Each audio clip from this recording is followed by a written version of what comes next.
Hello? Hey everybody, welcome back to Messy Vegan Baker. I'm Christina, and I was frolicking through the woods, just enjoying all of the nature, when all of a sudden, I saw some herbs. Just kidding. Actually, in real life, I have an arrow garden. I have a butt ton of basil that I need to use up because they're ready, but they're also fighting their siblings and taking over the whole thing. So, today's bake is inspired by something that goes with pesto. So I was trying to figure out what to make with pesto, or what to make with basil, and the first thing that the first thing that came to mind was pesto, obviously, because I really don't know what else you put basil on. I wanted to make that, and then I was looking for breads, because obviously that goes with pesto, and I found a type of pizza that I've never heard of, and I'm very excited to try it, because I think it'll be interesting. And you can specialize it, and it's already accidentally vegan, I realized, so bonus. I'm trying to keep my intro short, because let's be real, nobody wants to see me rambling on about everything. So, without further ado, today we will be making Pizza Bianca. At least I'm pretty sure that's how you pronounce it, or I'm just butchering it because #America, sorry Italians, you guys, I feel like get the brunt of all of this. If I'm wrong, please nicely correct me in the comments down below. So we're gonna be making that. It's essentially a pan pizza.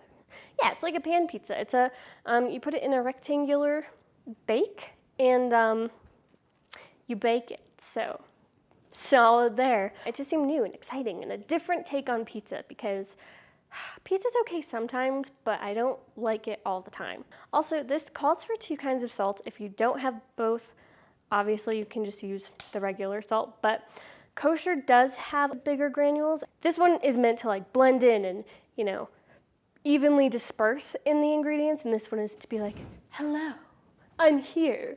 Here's some salt or something. So yeah, if you don't have kosher, don't worry about it. You can sprinkle with regular or with sea salt if you want.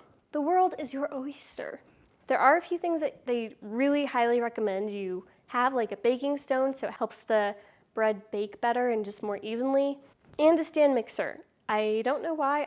Obviously you can do this by hand, so. Also, this recipe is from Cook's Illustrated baking book. It's a very far stretch. You can see how I couldn't come up with that right off the top of my head. Honestly, I feel like that's all the information you need. So, let's get baking.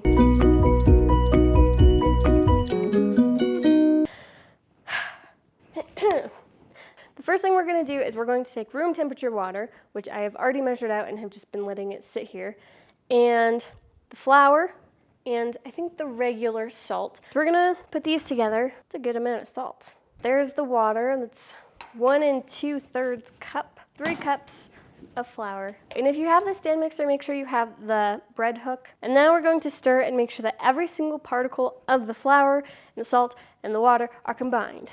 No dry spots. I don't see any dry spots, so I didn't realize this part, but now we have to let this sit for 20 minutes.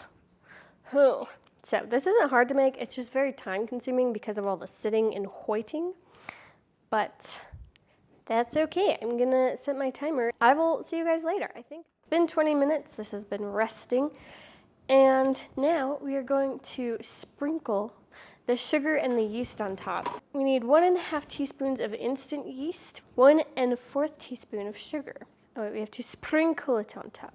Sprinkle, darling. I don't know what's happening. Okay, then it says to beat on low. Okay, so it is all nice and combined. That did not take long at all, so make sure you do that on low speed. You kind of just want to nicely introduce the yeast and not be like, get in there, because we want the yeast to have a lovely home, so they grow. Yeah, and now it says to knead it on high. I'm gonna knead it at like 4, because that seems intense, for like 10 minutes, I think, until the dough is glossy and is not sticking to the sides. It's been like 6-ish minutes. It looks glossy and it's not really sticking to the bowl as it's mixing. It will kind of stick once it stops mixing, obviously, because it's quite a sticky dough. So we're gonna take a bowl. This should be plenty big. Do a tablespoon of oil in here because you're gonna use this to coat the entire bread. I'm going to attempt to get it out of here and into the bowl. It is all nice and covered in oil. Almost too much if you ask me. So I'm gonna cover it with plastic wrap and then let it sit for like 2.5 hours. However, while this sits, we are going to be doing some more cooking. This also should triple in size. So this should really be like at the top of this bowl by the time it's properly raised. By the time it's done rising, there we go. This is on. While that's resting, I figured let's try to be efficient and let's make all of the toppings. So what I want to do and what I love about this is you get to create whatever you want. I think like traditionally you have the pan and you have olive oil, kosher salt, and rosemary on top. I decided I was just going to make my own and create what I wanted because they have other flavor options and I just love it. So one of them is to have sauteed onions on top, and I don't know about you, but that is one of my favorite things ever. So we're gonna saute onions and we're gonna make the pesto. So I think that'll be a really nice flavor combo, and then I have some already chopped up tomatoes that we might sprinkle on top, and I think that'll be like the best, most delicious thing ever. I have my food processor. I also have Thai basil and Geno something basil, but they smell really different. Like this one, it makes me think of the Italian blend, probably because they have basil in there, but it has like that tangy, typical Italian kind of smell, like the basil you expect. And then this one it doesn't have that tang or like that really sharp smell. It has this like smooth, kind of almost like a curry undertone to it. I just think that is the coolest thing ever. I didn't even realize that there were different kinds of basils. I'm gonna pretend that's about 2 cups of basil. So I was looking at the pesto recipe from the Cook's Illustrated, and they say to add in a little bit of Parmesan. And obviously we can't do that because that's not vegan, but Lauren Toyota has a parm recipe in her cookbook. I'll try to find a link to her recipe somewhere. We are going to make the Parmesan in here, pour it in a bowl, and then we're gonna make the pesto. She calls for 2/3 cup of raw cashews. We need a 1/4 cup of nutritional yeast and 1 teaspoon of sea salt. And I don't know why it's sea salt specifically, but we have some, so why not just use every single kind of salt we have in the kitchen today? And then we just process this until it's chunky. Perfect. So that looks like, what are we making? Parmesan. That looks like it. Yeah, that's it. That's all. That's all she wrote, folks. So we're going to take the basil, put that in there. We need 7 tablespoons of olive oil. Why? That's just a lot of tablespoons. That is 1/4 cup plus 3. Actually, we're gonna hold off on the last one because worst case I can add more. So it originally calls for pine nuts, but I have pumpkin seeds, so I'm going to do 1/4 cup of pumpkin seeds. We need minced garlic. I think each garlic clove is equal to like a teaspoon. I'm going to be doing pre-minced garlic because I am lazy today. 1/4 cup of parm and a little bit of salt. I think we're gonna process. This actually looks pretty good because I know it's still kind of clumpy. It's not a homogeneous mixture. Now is the taste test. It's not bad. There's like a lot happening. So I am gonna let this run a little bit more. I'm gonna add a little bit of pepper, I think a little bit more garlic because there's a slight bitter flavor that's coming, I think, from like the basil and the olive oil. And then maybe I can add a little bit more Parmesan too. Let's try this. I like it. This has grown 3 times its size. Look how big and beautiful. It was just a little baby. I have an air bake pan. You can choose any kind of pan you want, I'm assuming, because they did not specify a size. So I have greased it very well with olive oil because this is a sticky dough. I feel like this almost is gonna be too small, but I don't have any other bigger pans unless we went super big. So in it goes. Yeah, that's a good rise. What you want to do is just push this out. So mine is actually kind of retracting and not wanting to stretch, which is okay. We're just gonna let it sit for like 5 minutes so they kind of adjust and can like stretch. And it's not necessarily going to fit the pan perfectly yet. I think as it bakes it will. And then we're gonna let it sit for another 5 to 10 minutes until it's a little more bubbly. And then once that happens, you're gonna poke it with a fork like 30 or 40 times so, you know, it doesn't bubble and get all weird. It's pretty flat and even. And then also sprinkle it with some kosher salt and then stick it in the oven for 25 to 30 minutes. And make sure to flip it halfway through.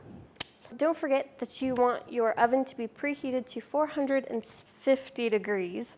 So I will see you after it is baked. Okay, everyone, it's been a while, but the sun is out. Yay, it stopped raining, so now I have good lighting again. So this baked for about 20 minutes, which I figured would be the case. I am surprised that it didn't like form to the whole shape. I kind of thought it would expand, but that's okay. And I'm also a little surprised that it's not flat. It's very domed, so I'm not sure if that's because I didn't poke enough holes, even though I think I did, or if it just naturally does that. I'm not entirely sure, but it smells delicious. It is baked perfectly. I'm very excited. And then I caramelized some onions, so I just put some vegan butter, Earth Balance, of course. And then I put some brown sugar in there. I stuck the onions in there, caramelized it, and just kind of, you know, did the thing. I just cooked them until there's no more water. So I have some of my tomatoes, some of my pesto, which it has firmed up a lot in the fridge. I put a little bit of olive oil over the top just so it didn't get super crunchy. And then I loosen the sides so that way when I do cut it, it comes right out. So I think I'm gonna put the onions on first. Sometimes when I do this, I can get kind of OCD. I'm sure you all can totally understand. You just get in that zone, you're like, it has to be perfect. And then 15 minutes later, you are nowhere near where you should be. Maybe I should have put the pesto on first. Well, it's too late now. It's okay, maybe it'll be prettier in globs. Just gonna sprinkle some tomato on top. All right, I think that's gorgeous. Let's try this, shall we? Because I am so excited. And it's dinner time, so it's perfect timing. It looks like it has some pretty good holes. They're a little small, but that's okay. I think that's how it's supposed to be. That's so good. Dude, the bread is very chewy, but it's like a good chewy, you know? Plus, that's what you're trying to go for. But it's also crunchy.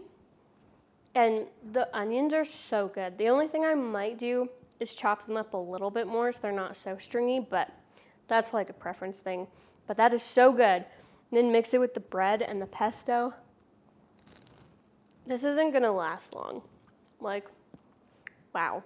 I highly recommend you make it. It's super easy to make. The only thing is it can be a little time consuming with, you know, constantly having to wait for the dough to rest. However, it is worth it. I will have this on my blog. The link will be in the description box down below for you guys. So go check that out. I highly, highly, highly recommend you guys make this. It is a total success today. If you're new here, hi, welcome. It's so exciting. I love having new people. If you liked what you saw, videos come out Fridays at 1 p.m. So you can hit that like button and hit that subscribe button and see more videos like this. Also, if you are not new here, if you are someone who has seen all of my videos or watches a lot of them, welcome back. Thank you so much. You guys are amazing. I honestly get so excited whenever you guys like comment and like it, and it's just really cool. So thank you for that. I really appreciate you guys. I hope you guys learned something and or were entertained, and I will see you lovely humans next week. Bye.